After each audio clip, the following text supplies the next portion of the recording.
Okay, sorry guys. For some reason, OBS was being a little bit finicky there. I don't know why it was taking me forever to figure things out. But welcome to Mirror Domains Movie News. Normally your place for entertainment headlines, but there's not a whole lot going on today. We will get to some. Maybe we'll start off with that today actually a little bit, while I get a little bit warmed up. Because today we're going to rank the May movies that I've seen from 2024. And it's going to be a video that'll be cut out and put up later on. But we got some headlines here that I thought we would just take a quick look at. Just a quick little peek. Chris Hemsworth, Transformers and G.I. Joe crossover movie eyes Hemsworth to lead. How do you guys feel about this? They teased this at the end of, what was it? The Beast Wars movie, right? That just came out, Fall of the Beast or whatever it was called. I can't even remember what it was called. But Chris Hemsworth is a big name right now. He's just coming off Furiosa, which is a good movie, guys, and we will talk about it in my ranked movies for May. Yeah, they teased it at the end of that Rise of the Beasts, right? That's what it was called, right? Because they go into this little underground base and it's like, oh, it's G.I. Joe. And they crossed over in the comics before, so I think it's a logical place for this franchise to go. And I think that Hemsworth would be a good man to lead that. Would he be playing Duke or anything like that? Maybe. I think he'd be an alright Duke. But he voices Optimus Prime in the upcoming Transformers Day 1 or whatever it's called, right? Transformers 1, yeah. What are people saying about this? We got some comments. He would very easily play Duke. He has the gravitas, charisma, commanding presence, and physicality to perfectly embody the role. Now, you just need one or two big name actors to play Scarlet, Roadblock, and Tunnel Rat. No, they don't need big named actors to do those roles. The rest of the cast can be unknowns. Yeah, apparently they cast him as gung-ho and they make him what? Somehow it feels like Hemsworth was born for this idea. This is actually a pretty good choice to me. So people are agreeing. Hemsworth is great. Yes. Giant, shiny metal boxes fighting each other, volume 12, somebody says. So a little bit of skepticism there. No female, no bond, binary. Okay, well, get out of here with that. Yeah. Alien robot that can transform into a truck versus Snake and G.I. Joe Soldier Pass. Well, then that person hasn't read the comics. But they have crossed over, so I kind of like that. Yeah, kind of like that a lot. Arglass says in the live chat, Chris has it in spades with 12 strong.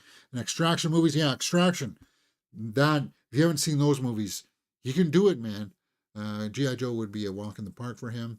Bifer says, my rankings of watched movies in May were Kingdom of the Planet of the Apes, Fall Guy 2, Furiosa 4, Kingdom number 1, Fall Guy number 2, Furiosa number 3, and Atlas number 4. Yeah. Well, as you can see, I saw 9 movies. Sorry, it's on this side now. The shorts version, we'll go through it. Like, I'll publish my normal shorts version of my ranking later on today. I have to edit it first, but we'll get up there. But yeah, that G.I. Joe Transformers thing, that's good. They're making a Welcome to Derry It series, and it's now confirmed that Bill Skarsgård is confirmed to be back as Pennywise. Okay, that's the news that they should have led off with, guys. Is that, okay, they're doing a Welcome to Derry, a prequel to the It movies about Pennywise, and they went ahead and shot stuff, and they never bothered to confirm if Bill Skarsgård was going to be back as Pennywise until now. Guys, it's later in the game, but okay, thank you. Because it just didn't make logical sense. It was like, what are you doing? You're making an It series without Bill Skarsgård? But no, put that at ease, put it at rest. Skarsgård will reunite with other key figures from the It film franchise. The other 2 movies, director Andy Muschietti and Barbara Muschietti, and Chapter 2 co-producer Jason Fuchs will develop together the TV adaptation. Yeah, but it's already been in development. They've been shooting it already, right? Muschietti is set to direct 4 episodes of the 9-episode series. I thought this was already underway, guys. Bill Skarsgård was coy when asked about reprising the role again, but both him and Muschietti just happened to be headlining to Toronto, or heading to Toronto at the same time. Okay, I don't want to spoil it, but yeah, it's set in the. It's supposed to be like, you know how it comes back every 28 years? Was it 26 or 28 years? It's like the cycle before that. I originally thought it was going to be like back in the olden times, like when the alien first sees the guy who played Pennywise. I thought it was going to be about that, and it still could be in some flashback forms. I don't know, but at least that's a good sign in my books. Uh, a good step in the right direction. Thank you for that. How many more do I got here? I got a few more here. Two more here. Uh, Heretic, A24's Hugh Grant horror gets a November release date. Directed by Scott Beck and Brian Woods. Okay, so Hugh Grant's going to be in a horror movie, huh? From A24, November 15th, Heretic. All right, so details are scarce, but the story has something to do with two missionaries that attempt to convert a dangerous man. Two young missionaries become ensnared in a deadly game of cat and mouse after they knock at the wrong door. Well, obviously, Hugh Grant's not going to be playing the young people. He's going to be probably playing the eccentric old man that they try to convert. And if he's going to be playing like a mean, malevolent person, it almost sounds like himself in real life, doesn't it, guys? We've all heard the reports, Hugh. We all heard the reports that you like to chew out your castmates. Oi, yeah, that see that follows you around when you berate one of your coworkers like that. It follows you around. Now, uh, I still give him the benefit of the doubt because he's a good actor, but yeah, I'd be just cautious if I ever worked with him. Grant hasn't done much in the horror for his career, but he did do Ken Russell's Bram Stoker inspired supernatural thriller or horror comedy, The Layer of White Wormback in 1988. Heretic, huh? Interesting. Have to keep our eye on that. Do you guys really want to talk about this? Because this is on the Hollywood Reporter. This is on Variety. This is on Indeed, not Indeed.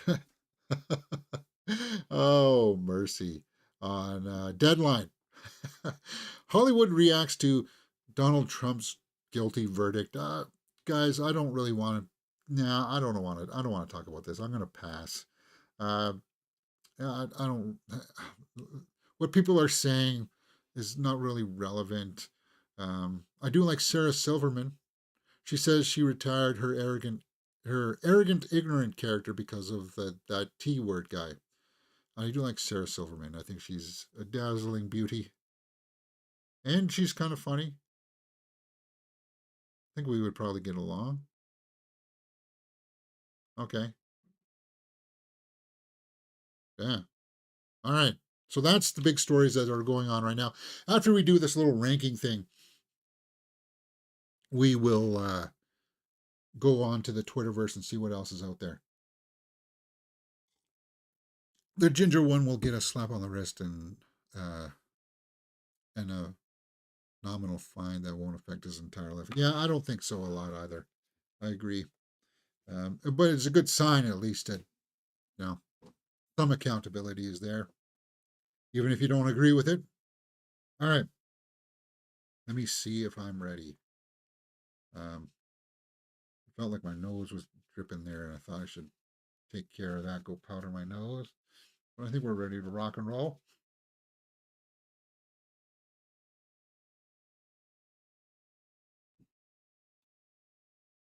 All right. Yeah, I'll leave the comments there. Don't worry. I'll move the posters when we go through it. Okay, let's get into it. Let's get into it.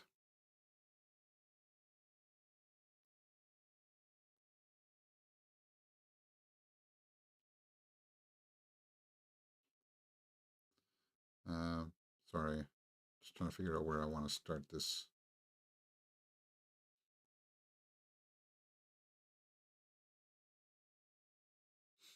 Yeah, that's better. Okay. Ranking all May 2024 movies that I've seen in the theaters, guys. All 9. How many movies have you seen? Come and join me here while I go through them here. We start off with number 5, The Fall Guy, which I had a lot of fun with. Emily Blunt, Ryan Gosling in the key roles, and I thought they had some good chemistry, and the movie was just a lot of fun. Hannah Waddingham also really good in this movie. Some people would probably say that she stole the show if you went out and saw it. I thought it was pretty good. Pretty harmless fun, I would say. A bit long, but overall, it was a great theatrical experience. And I think most people agreed with me on this one, right? Looking at the tomato meter, 81% by critics, 87% by the audience. Yeah. Let's see what some of the snapshot reviews said. I found the film to be exhaustingly loud and not terribly inspired. Okay, that's somebody who didn't like it. Someone needed to supply a heftier story, the script fleshed out of the time in between the mayhem. Well, they did change course a little bit from the TV show that it was based on, that he was supposed to be like a bounty hunter. And in this one, he's just the stuntman, right? Because Lee Majors was the original guy. He was like a stuntman that turned into a bounty hunter. And they kind of sort of try to do that. Like he's got to go out and find the star of the picture that's gone missing, played by Aaron Taylor Johnson. So there's a little bit of a mystery in there, but I liked it because I like Emily Blunt and I like, well, Ryan Gosling, and there's Aaron Taylor Johnson. And I thought that some of the reveals toward the end, I thought some of them were actually pretty well done. It got me laughing. Some of the cameos, the Fall Guy, number 5 for me. Moving on, okay, to let's say number 6, the If movie. The If movie, Ryan Reynolds. Yes, Ryan Reynolds stars in the If movie. Well, starred in the If movie. I thought that it was pretty harmless fun. The standouts here were Ryan Reynolds and the little girl, uh, who they had really good chemistry. It had some heart. It really did. But it took a little bit too long to get there. And the visual effects were pretty well incorporated with each other. Again, a little bit like the Fall Guy, I liked when some of the reveals came in and it's like, oh, okay, that's what's sort of happening here. And it was a little bit charming at times. John Krasinski directed this, the guy who did the Quiet Place movies. I just felt like it was a bit long and it had some pacing issues towards the middle, right? And it started off in a very, very serious tone, which some people were maybe put off on. But it's she's the main character in this, and I liked it. If did fairly well, I think by no, it didn't by critics. It got 49% by critics, 88 by the audience. So the audience liked it a lot more than the critics. Mark Kermode liked it. I am slightly iffy about If. Ha ha ha!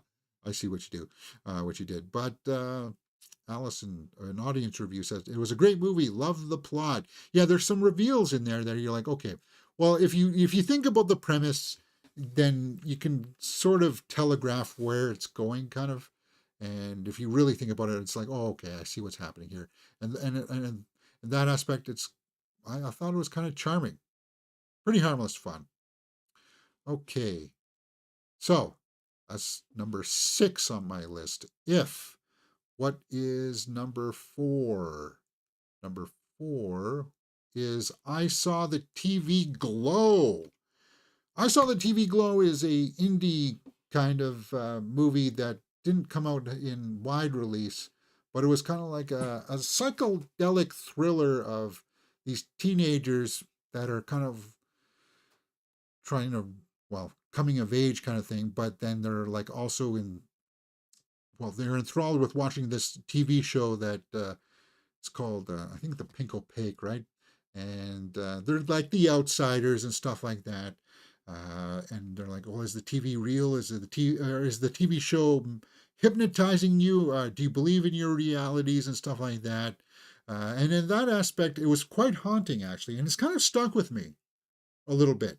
And a lot of it has to do with the performances from Justice Smith and whoever that lady is. Again, I forgot her name. Uh, Something Lundy Payne. What the heck is her name? Let's go over to the Rotten Tomato meter. 84 by critics, 68 by the audience. Uh, Cast and crew. Why are you not playing that for me there? Bridget Lundy Payne. There you go. Justice Smith. Good role for him though. It is blurring the reality and fantasy. I saw the TV glow compels us into in compels us into this mysterious new, scary new space. Why am I having trouble reading today? Wow. Um, well, that's sort of what this movie's like. It's kind of like a little bit muddled.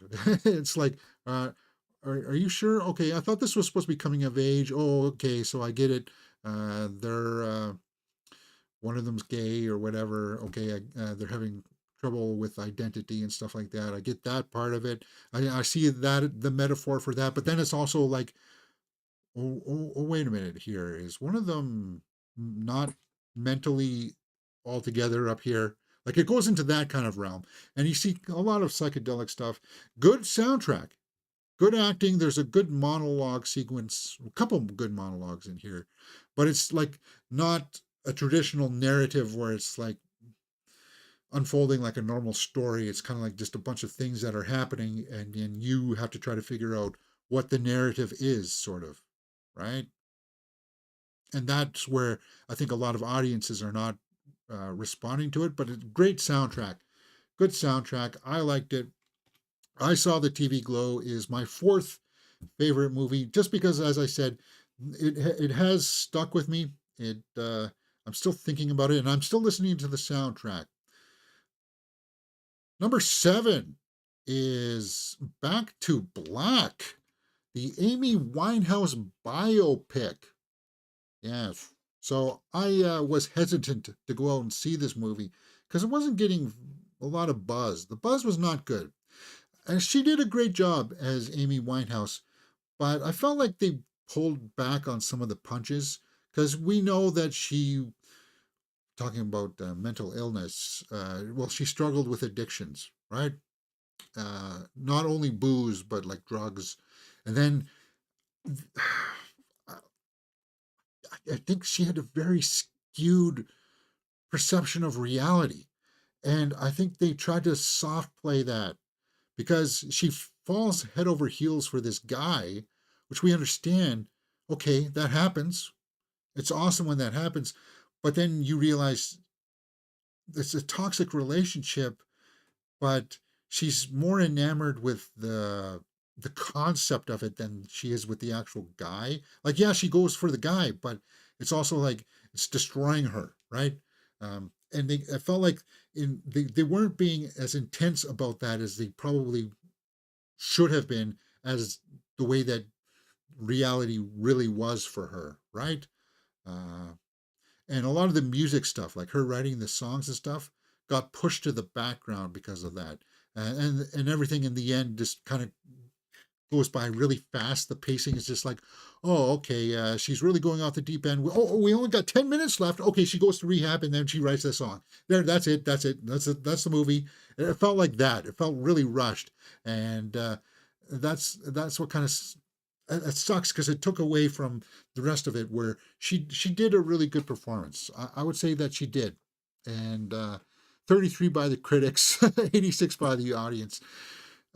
Music wise, like when her songs were playing, it was good, and I like the passion for like the jazz and stuff that she had.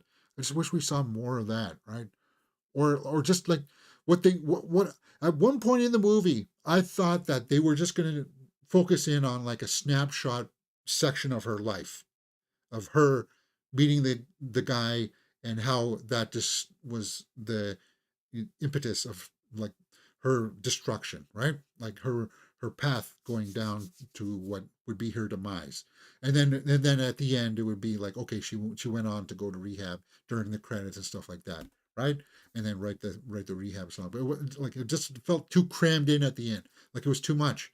And it started off with such great promise. So, um, For that, I have to keep it down in the 7th spot. Moving on and to my 3rd spot, which is Atlas. Jennifer Lopez, Netflix sci-fi thriller. Yes, Atlas. I liked Atlas. I don't know what people are smoking out there when they look at it and they say, "Well, look at that! Like the imagery in this is just breathtaking." Do you remember what the plant's name was? We did a full life reaction to this on the channel, and I was pleasantly surprised by this. Simu Liu plays the bad guy in this. Was the bad guy's motivations a little cardboard, a little, yeah, it was Thanos, right? He wants to wipe out the humans to make it better again or whatever. Like, okay, fine. Uh, I don't know what people were expecting. Like, were they wanting like a big cautionary tale about AI? This wasn't it. But like the visuals, man. It's like this is a Netflix movie, and J Lo is in this for some reason. It's like okay, uh, some people get caught up with the fact of the voice. The voice was like had like you remember it had all the defaults 1, 2, and 3, and 4, and it's like, do you want a male voice or a female voice? And some people were saying, oh, because they gave the choices, then I'm clocking out because I don't want any kind of social commentary in here. And why would a robot be like that? It's like, wait a minute, this movie's not preaching about that. This movie's not trying to say anything about that. That's other people having their own damage, bringing that into whatever movie or whatever thing. Those people bring that baggage along with them for everything that they watch, and you can't get through to those people. It would be nice if you could, but uh, some of the big loudmouths in that forum have come out and said, "Oh, I don't really like the film because of this, blah blah blah." It's like, did you watch it? It's not really about that. Uh, and I thought that for the most part, yeah, I can agree that the dialogue was at times, but I liked it because the pacing was pretty good in the beginning. It established exactly what kind of film you were setting up to be. And I like the whole idea of her just being alone in this capsule because I like when actors are allowed to stretch themselves, right? And she shows us a lot of her range. Now, she also does expose the walls that she has. Like she was pushing to points where it's like all about that stuff about the coffee and stuff like that. That was testing her limits, her range limits, and you could tell, okay, we're just getting there on the cusp where it's not going to be good anymore. But she did a good job. Like the dialogue on the page probably looked okay, but once again, what was it? What Harrison Ford said? You can write it, but saying it is a different thing, right? Um, and I thought she did a good job of like bringing that up as much as she could, and it didn't detract from the film for me. This is a film that I would have on 4K if I could. I would go back and watch this again, and I am probably going to because it's just awesome. Like, look at that, guys! Come on, Alice, don't be so hard on it. Just put it on in the background if you're hesitant, and then you'll find yourself locked into it. It's worth the look. So that's why it's my number 3 spot. Okay, moving on to number 8. Number 8 is a horror movie called Tarot. Yeah, now this was going to be one of the worst movies of the month, and then until another movie came along. Tarot. Um, yeah, what do I say about Tarot? It's entry level horror. It's not that scary. It's slapped together rather quickly in the editing bay. Like it's meant for the TikTok audience, right? And in that aspect, if you've never watched a horror movie before, this will be scary for you. But us horror fans will look at this and be like, "Oh, okay, that's some interesting costuming. That's some good makeup. I like that. Is it scary? No, it's jump scares. That's all that this is. They don't. The director didn't have a very good job. He didn't do a very good job of crafting eeriness and mood into it. It was just kind of like, okay, well, we're in a dark place, so that's scary. That means scary, right? No, he's not using the tools of like the soundtrack to pull you in. Uh, you know how in some shots like this shot, if it was set up properly and framed properly in the how we get into here, uh, like this could have been a lot scarier and a lot more eerie, right? But it's typical run of the mill schlocky. The good thing about it is like it's only 90 minutes and it ends with like hokiness towards the end where it's like, oh, I thought you were dead. Oh, no, you're not because we like your character, even though you probably should be dead. Whatever. Tarot. Yeah, not very good, and that's why it's down on my number 8th spot. A lot of critics, I think the critics were 20%, 58% by the audience. So I think it's going to find its footing if it comes to Shudder or Netflix. Like, as I said, it's fairly harmless horror for people who are like, well, I don't like horror movies. What's something softball, James? Tarot softball. That's softball horror. Our Glass and Live says the plant in Atlas is planty. Yes, it was planty. Yeah. Yeah, that's how cheesy that was. But uh, did I show the audience scores for that? No, I didn't. Ah, whatever. Let's move on to my second favorite movie of the month. No, no, that's not it, James. Wrong direction. Furiosa. Furiosa is my second favorite movie of the month because just of how awesome it was. I can't believe that. Well, no, actually, I can't believe because it's George Miller, man. How epic it was. We saw the trailers that it was going to be large in scope, and Anya Taylor-Joy as Furiosa, I thought nailed it. And this is a movie that I actually do want to go back and see. I think I might go to the theater and watch it again this afternoon because there's really nothing opened up this last weekend. Like, unless you were lucky enough to live in a place where they're playing in a violent nature or Woman and the Sea, Young Woman in the Sea, is that what it's called? Dr. Dementis here. Chris Hemsworth was great. One of the best villains of the year for sure. He's up there for me. It meanders in the beginning, and they do a lot of time jumping around and stuff like that when she's like small. Similar concepts here though of like one person being kind of like the historian knowledge person. That'll carry over into another film we're going to talk about pretty soon, where it's like, okay, there's a human that knows all of this stuff that's used for like teaching and stuff like that. Similar concepts, huh? Uh, but yeah, Annie Taylor Joy was great. I like the visuals. I know that some people had problems with the visual effects at times. Yeah, I would agree with that, but George Miller pulls it off with uh, editing. I felt he doesn't linger on the shot when he knows that it's not a little subpar. The backbone of the story, revenge because Dementis killed the mother. I think well, that's pretty much a given kind of thing, right? Uh, could this movie have done better if it was like half Anya Taylor Joy and then half Charlize? I think so. Uh, like I think everything that happened in the beginning could have just been done in a 2 second or 2 minute kind of prologue. And then we start off with Annie Taylor Joy at Immortan Joe's, um, or, what, her running into Dementis and then running away from him to get to Immortan Joe's.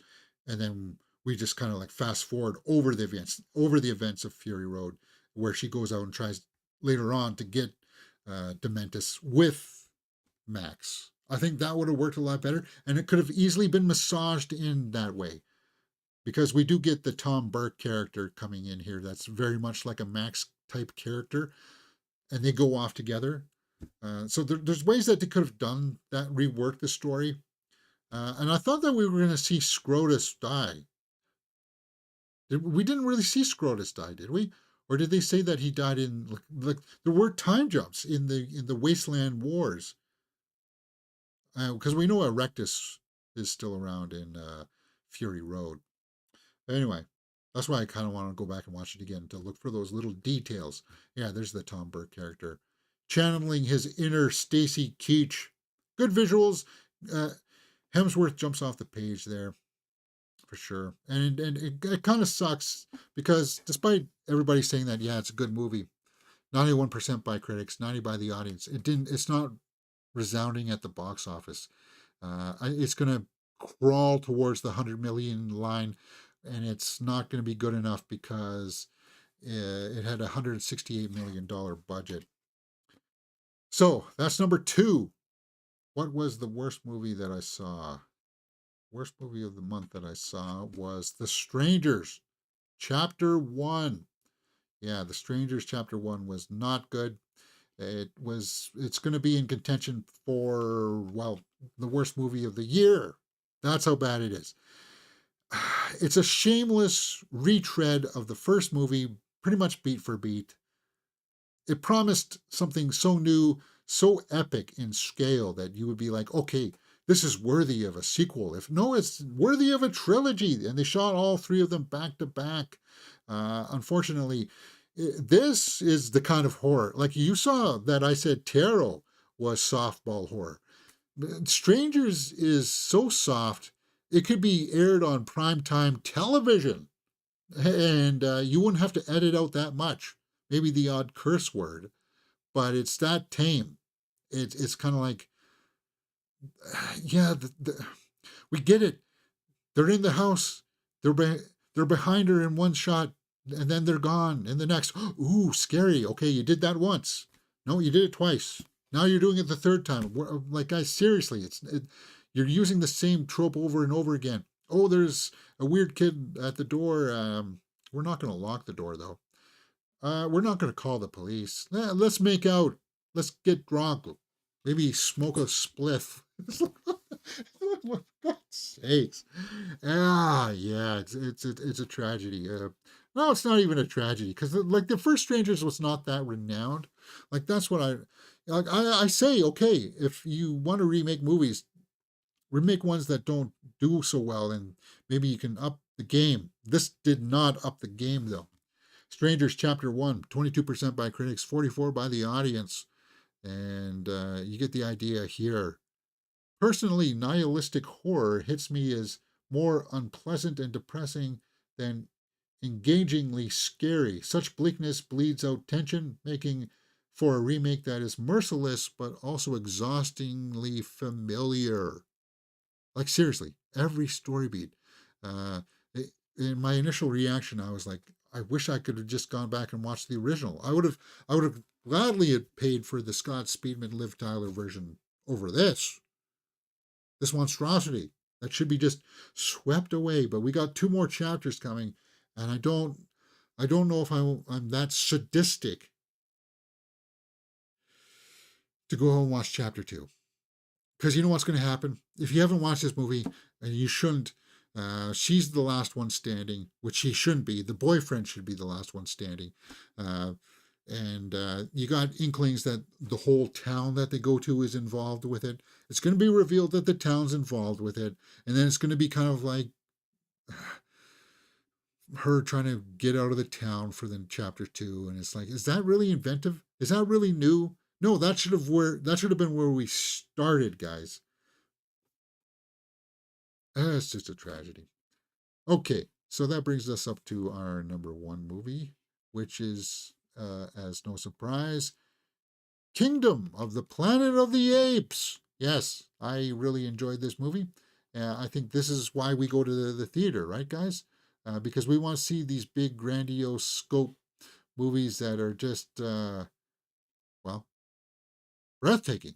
It gets you charged up.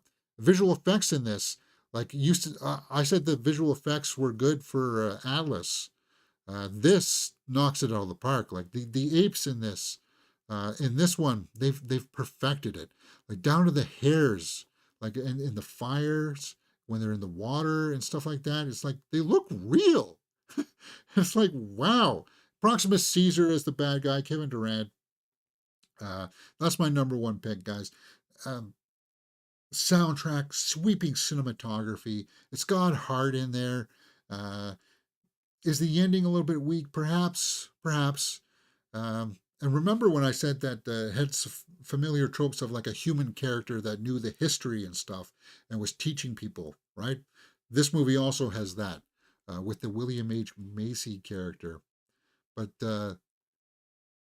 like, look how evil. There's a version of this movie that's going to come out where they're not going to have the visual effects in it. It's going to be like Kevin Durand in his motion capture suit doing that, and you can see him in there, right? That's just how good the effects are in this.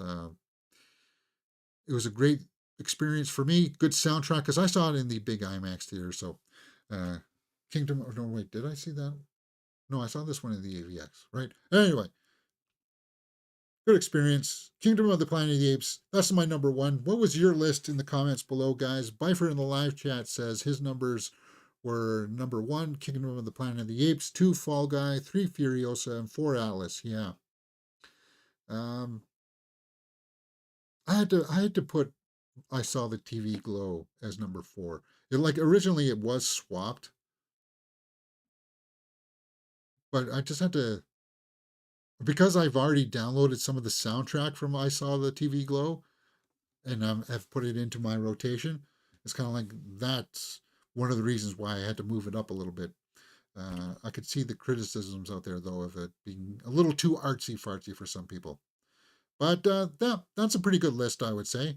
Uh, there's nothing really on there that I would change. Um, yeah.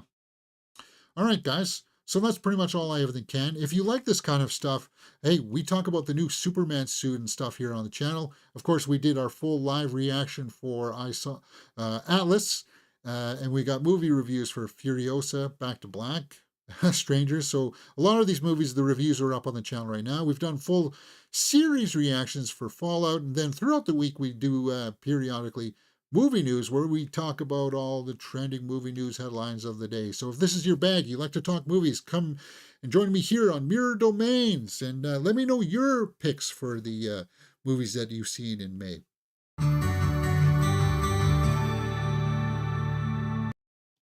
All right.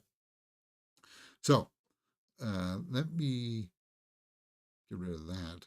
And we'll go over to the Twitterverse and see if I missed anything trending.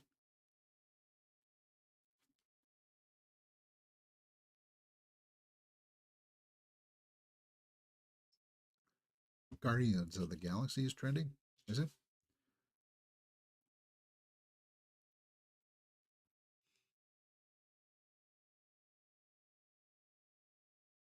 What is this? Ewan Mitchell. Daryl McCormack has been added to Knives Out. New look at Kaylee Spaney and David Johnson for Alien Romulus. Cool. He's the robot in this one, right? Kaylee Spaney. She's going to be in Knives Out too. That's a great choice. Put Fassbender in Knives Out. Ah, yeah, that would be awesome.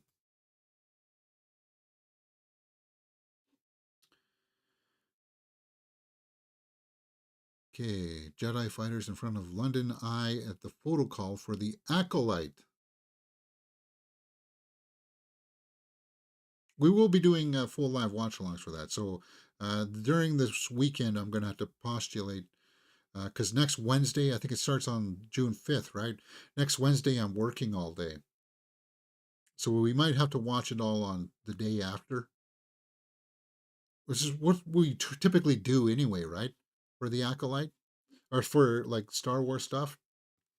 So probably June 6th is when we'll watch them both back to back, just because it comes out like at midnight or something, right? Or like 9 o'clock at night, uh, 9 o'clock at night Pacific time. Is that what it is? Whatever. So we'll watch it the morning after on Thursdays. Is probably what's going to happen.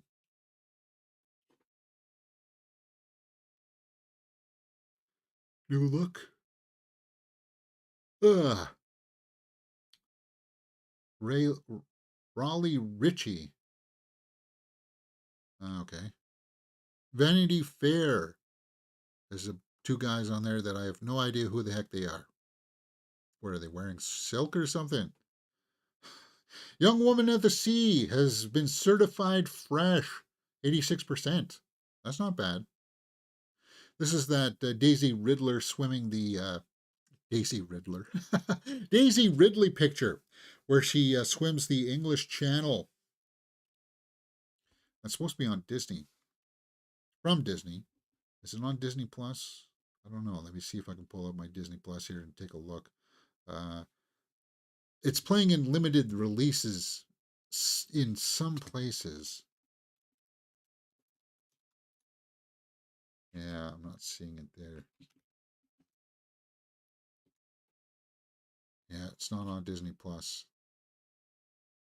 But Arglass says, did they drop Rupert Friend from the casting of Jurassic movie? I see they've added an actor, Lincoln lawyer Manuel Garcia Ruffalo. Oh, have they? Um, well, they just added Mahershala Ali too, didn't they? That should be in here somewhere, maybe. Joseph Quinn and Lupita Nyong'o for a Quiet Place Day One. So the press for that's ramping up because it comes out here in June. Well, we're not quite out of May yet. May just seems to be holding on for forever and ever. New Dolby poster. What is your favorite Colin Farrell performance? I know I hated this movie. I hated it. Oh, he's really good in Miami Vice too. He is good in Miami Vice. I hated it when it first came out, but then I came around on it and I realized that it is it's a it's a bold movie, but he's got but it's a great performance by Colin Farrell, and that's Killing of the Sacred Deer. Because he starts off with such a deadpan kind of like performance. He just talks like this, and then he's hanging around with the younger Barry Keoghan, and it's like, wait, what's going on between you two guys? Why are you hanging out with each other, right? And then towards the end, when he really has to go into some dark places, I'm talking about the gun scene, guys. Oh, wow, that's probably my favorite Colin Farrell. But I do like him in Miami Vice. Artglass says he was great in Saving Mr. Banks. Yes, he was. The Lobster for Bifer in the live chat. Yeah, that's another Yorgos film. Yorgos Lanthimos. Why is my chat not updating? Yeah, there. We finally got that up. That's weird. Yeah, Lobster was good.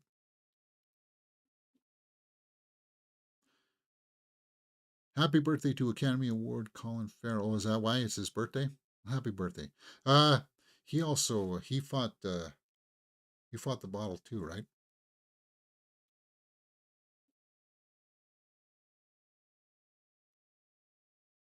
5 years Rocket Man was released. Saoirse Ronan, The Outrun.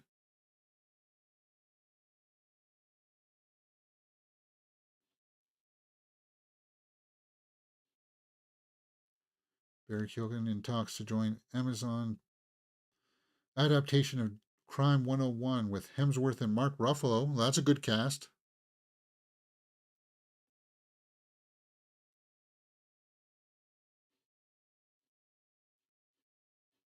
Yeah, that's a good cast.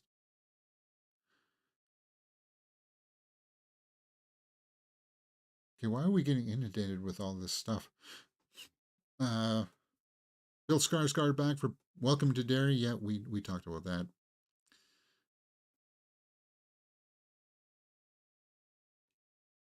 Guys, it's like their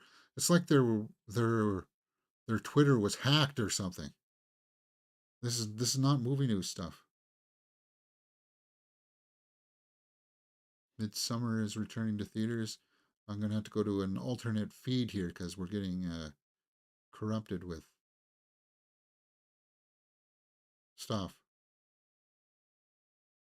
Did I bookmark that page? No, I don't think I did. What does the Snyder have? Barry Kilgan and talk. Yeah, well, he already we talked about that. Now we don't need anything from there.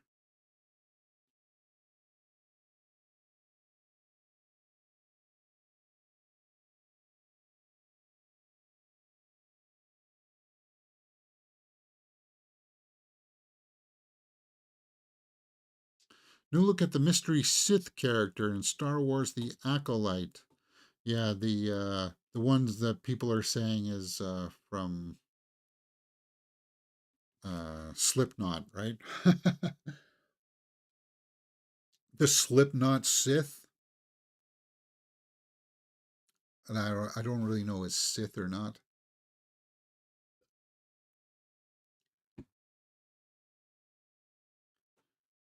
I don't know why. This why are you not?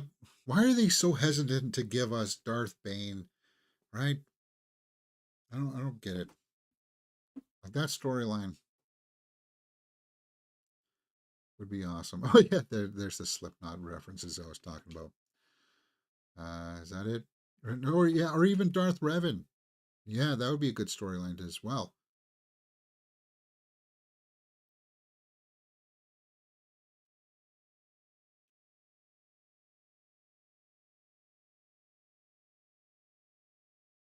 But is that it? Why is that not working? Daryl McCormack, Mara Skywalker. Yeah, Daryl McCormack has been in Knives Out 3. More Acolyte stuff. Kaylee Spaney. Yeah, we talked about that. Michael Jackson biopic has wrapped. These biopics, I liked the Bob Marley one. But again, my criticism was the same, that they just tried to do too much. And this one is definitely uh, this one is going to be safeguarded. This is going to be whitewashed to the point where it's going to be like is almost pointless. It's just a puff piece, pretty much. Little nightmares. First trailer for Venom: The Last Dance has been rated and is ready for release. Are you guys excited for the last Venom movie, The Last Dance? No buzz. There's crickets. I hear crickets. It's like what? No. Yeah, that sucks. Because Tom Hardy really likes the Venom character. I don't know why they were against. Why Sony was against having this version of Venom face Spider-Man. I don't know why. Do you not want money? You're printing money if you do that. In a Violent Nature is now playing in limited release, though, guys, in theaters. I've searched my theaters. It's not even playing in the art house theater, and you think that this one would. This is that slasher flick that's out today. That's taken from the slasher's point of view. Yeah, very, very Hatchet vibes, very Jason Voorhees vibes. Very low budget, but I would check it out.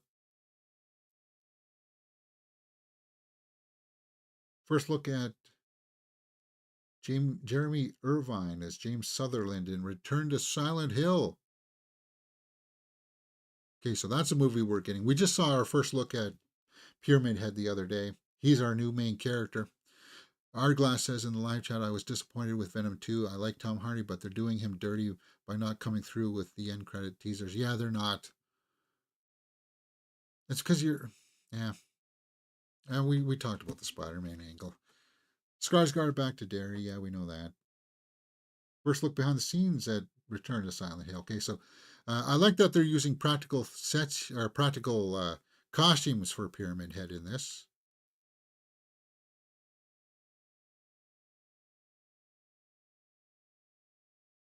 Somebody in the bathroom. Or are those the nurses? Are we getting the nurses back? Those nurses were eerie, weren't they? First look at Homelander's trial and Boys season 4. Yeah, I know that a lot of people like the Boys, and Maybe I should watch it. But really, they're going into a trial. Maybe that's a little too close to home for some people right now? Because we just talked about. I wasn't all that into looking at people's reactions to the trial, to the DT trial. Do you really want to now? Do you want to watch a fictionalized version of that? Ugh, Astrobot. The Boys is too raunchy, not safe for YouTube. Yeah, I would have to film those episode reactions by myself because I'm aware of how uh, graphic it gets. The Silent 2 Hill remake, October 8th this year. Oh, for video games. That's State of Play. So yeah, PlayStation had their State of Play yesterday. I haven't looked at the headlines for that yet because I wanted to see what was happening with the Final Fantasy stuff. Because Square Enix wanted to pull out of their exclusive deal, right?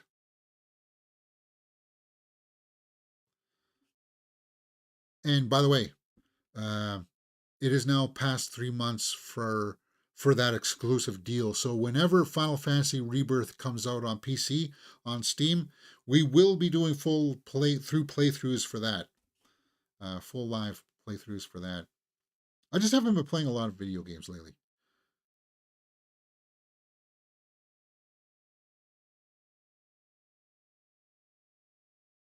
Chris Hemsworth and talks for GI Joe. Yeah, we talked about that. New look at Beetlejuice 2. There's that shrunken head guy.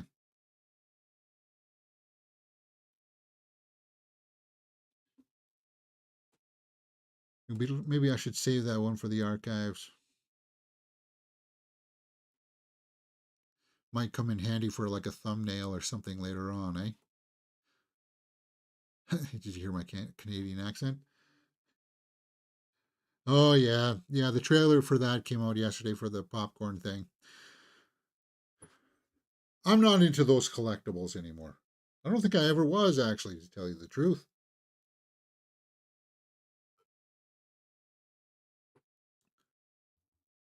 Love watching the playthroughs. It would be cool to continue with Final Fantasy. Yeah, because I really like that first game, the reboot remake or whatever it's called. Um, so when that gets ported over, which should be pretty soon, we'll continue playing that. Goat, new animated sports movie. Steph Curry is set to produce. Oh yeah, that this is an exciting cast. Mila Kunis for Knives Out 3. Good to see her come off the bench. She's been busy with her family though, right?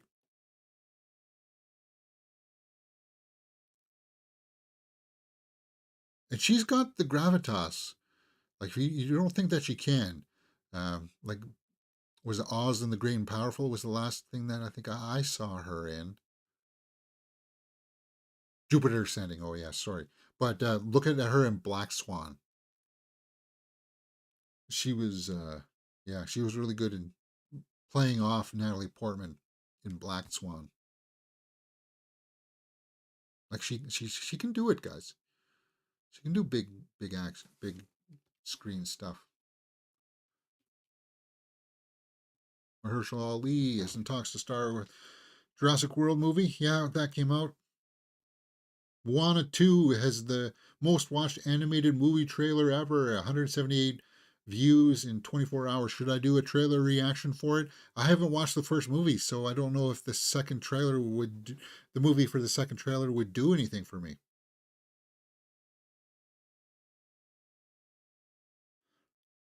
Yeah. We Live in Time, Florence Pugh, Andrew Garfield will release October 11th. The film is described as a love story between an up and coming chef and a recent divorcee. Piper says Jupiter Ascending was the biggest piece of yeah. Yeah, I heard about this too, guys. The new Incredibles movie is being considered but as a reboot from what I heard. They're thinking about rebooting that and they're thinking about rebooting Inside Out, which just doesn't make a whole lot of sense because you're just getting Inside Out 2 in theaters this summer. Like, I don't, I like that is puzzling. Jeremy Renner for Knives Out 2. Yeah, we talked about that. New Fallout games are being planned. Well, that makes sense because of the success of the show. A Finding Nemo movie could be happening. Or yeah, no, maybe it was Finding Nemo that I was thinking of, not Inside Out. Yeah, no, it was Finding Nemo.